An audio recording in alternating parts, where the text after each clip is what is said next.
नमस्कार दोस्तों।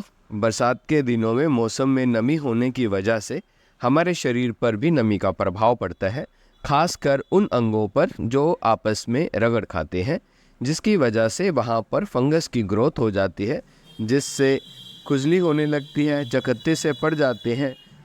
आज का वीडियो इसे ठीक करने वाली दवाई के ऊपर आधारित है। दोस्तों, दवाई के बारे में जानने से पहले हम फंगल इन्फेक्शन के कुछ लक्षण को समझ लेते हैं। जब कभी भी हमें फंगल इन्फेक्शन हो जाता है तो हमारे स्किन पर खुजली होने लगती है।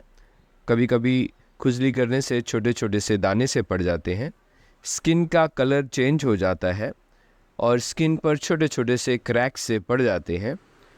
कभी कभी तो वहाँ से फ्लैक्स से निकलने लगते हैं, जिसे स्किन पीलिंग भी बोल सकते हैं हम। और कभी कभी स्किन हमारी सूज जाती है, वहाँ पे इन्फ्लेमेशन हो जाता है। दोस्तों, आज हम जिस दवाई के बारे में जानेंगे वह 3 दवाइयों का कॉम्बिनेशन है, यानी कि यह एक कॉम्बिनेशन ड्रग है।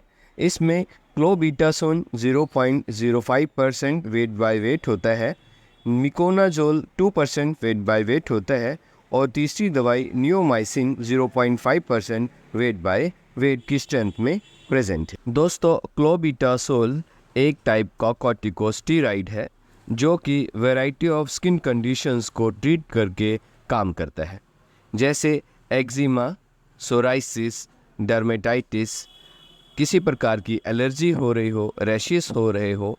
क्लोबीटासोन स्वेलिंग को भी रिड्यूस कर देता है, ईचिंग को भी ख़त्म करता है।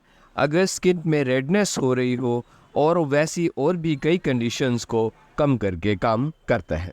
वहीं मिकोनाजोल एक एंटी फंगल मेडिसिन है जो कि टॉपिकल फंगल इन्फेक्शन को ठीक करता है। टॉपिकल मीन स्किन के ऊपरी सतह पे जो फंगस की ग्रोथ हो जाती है। और नियोमाइसिन एक अमाइनो ग्लाइकोसाइड ग्रुप का एंटीबायोटिक है जो कि बैक्टीरिया की ग्रोथ रोकता है, जिससे बैक्टीरियल इन्फेक्शन ठीक हो जाती है। तो यह तीनों दवाइयाँ मिल करके बैक्टीरियल और फंगल किसी भी प्रकार की स्किन के ऊपर ग्रोथ हो रही होती है उसे ठीक करते हैं। यह तीनों दवाइयाँ एक फिक्स रेशो में प्रेजेंट होती है, जिसे आप मार्केट में कई नामों से परचेस कर सकते हैं। इसके जो पॉपुलर ब्रांड हैं वह है Panderm NM, Zincoderm GM neo, Candid total plus, Neoclobenate GM। आपके एरिया में, आपके क्षेत्र में यह किसी और भी नाम से मिल सकती है, पर अगर उसमें क्लोबीटासोन 0.5 mm, मिकोनाजोल 2%, नियोमाइसिन 0.5% प्रेजेंट है तो आप उसे ले सकते हैं। कि इस कॉम्बिनेशन की ट्यूब को हम कहाँ कहाँ इस्तेमाल कर सकते हैं। जैसा कि हमें पता चल गया है कि यह बैक्टीरियल तथा फंगल इन्फेक्शन को ठीक करने में यूज़ की जा सकती है, तो आओ देखते हैं। यह सेलुलाइटिस को ठीक करने में इस्तेमाल की जा सकती है। सेलुलाइटिस एक टाइप का बैक्टीरियल स्किन इन्फेक्शन है जो यूजुअली लोअर लेग्स में होता है। कभी कभी यह फेस और आर्म्स पर भी हो जाता है। इससे स्किन पर स्वेलिंग हो जाती है, छोटे छोटे से ब्लिस्टर्स हो जाते हैं जो कि दर्द करते हैं। छूने पर त्वचा में कुछ गर्माहट सा एहसास होता है। यह इम्पिटिगो को ठीक करने में यूज़ किया जा सकता है। इम्पिटिगो छोटे बच्चों में होने वाली एक स्किन इन्फेक्शन है। यह स्किन के ऊपरी सतह पर दर्द, खुजली, रेडिशनेस, यहाँ तक कि सोर्स भी हो जाते हैं, स्पेशली नाक के आसपास, मुंह पर और बच्चों के फोरहेड पर भी हो सकते हैं।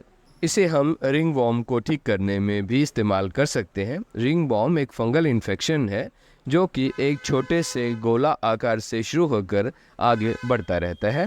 इसमें खासियत ये होती है कि गोले के बीच की स्किन बिल्कुल साफ़ होती है और वह गोला ऊपर की तरफ बढ़ता चला जाता है, जिसमें खुजली होने लगती है, रेडनेस हो जाती है, स्किन बीच बीच में क्रैक्स करने लगती है। यह नेल के इन्फेक्शन को भी ठीक करने में दिया जा सकता है। नाखून में इन्फेक्शन हो जाती है, नाखून के अंदर चला जाता है इन्फेक्शन, उसे भी हम इसे ठीक कर सकते हैं। यह एथलीट फुट नाम की डिजीज़ को भी ठीक करने में बड़ा ही उपयोगी है। यह उन लोगों में होता है जो लंबे समय तक पानी में पैर रखते हैं।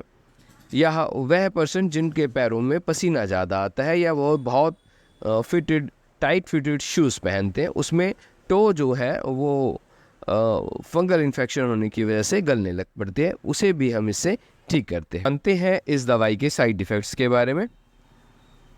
इससे स्किन पर जलन महसूस हो सकती है, खिंचाव होना महसूस हो सकता है, स्किन पे लालिमा हो सकती है, खुजली ज़्यादा बढ़ सकती है, छोटे छोटे से फफोले टाइप के हो सकते। अब हम इसे जानते हैं कैसे हमें अप्लाई करना चाहिए।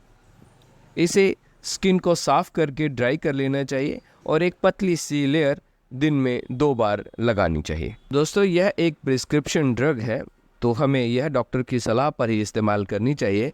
स्वयं कभी भी अपनी मर्ज़ी से किसी भी दवाई का इस्तेमाल नहीं करने चाहिए, इससे साइड इफ़ेक्ट्स होने के चांसेस ज़्यादा हो सकते हैं।